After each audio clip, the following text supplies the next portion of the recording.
आता राजकीय वर्तुळातून एक महत्त्वाची बातमी। मालवणमध्ये शिवाजी महाराजांचा पुतळा पडला, त्याचा सूड घेणार की नाही असं उद्धव ठाकरेंनी मालवणमधल्या सभेमध्ये म्हटलंय।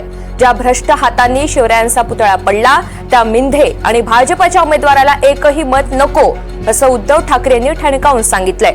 उद्धव ठाकरेंनी मालवणमध्ये शिवसेनेचे उमेदवार वैभव नाईक यांच्यासाठी जाहीर सभा घेतली आहे। त्यांच्या विरोधात शिंदे गटाकडून निलेश राणे मैदानात आहेत।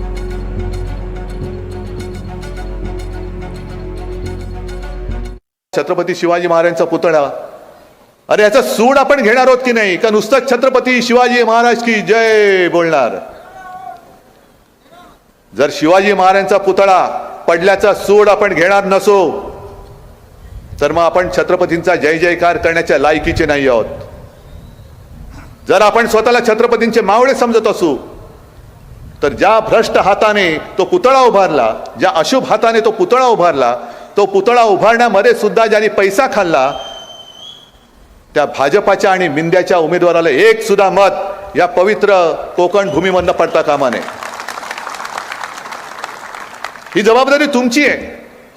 मी आता गाडीने येताना डावीकडे वळलो असतो तर सिंधुदुर्ग किल्ला, इकडे आलो तर तुम्ही सगळे शिवरायाचे मावळे।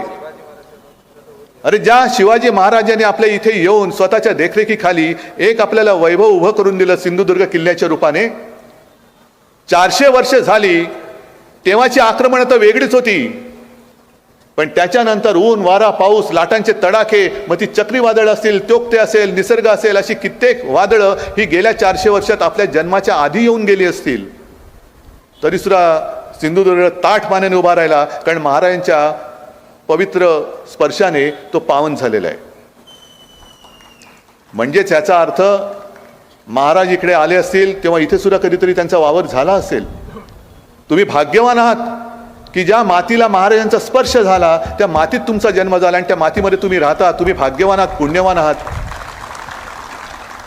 निष्ठा ही तुमच्या रक्तामध्ये असली पाहिजे, शिवप्रेम हे तुमच्या नसा नसामध्ये भिनलेलं असलं पाहिजे।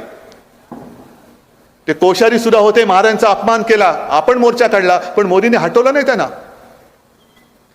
पण मोदींचा अपमान केला असता तर तात्काळ त्याला निलंबित केला असता।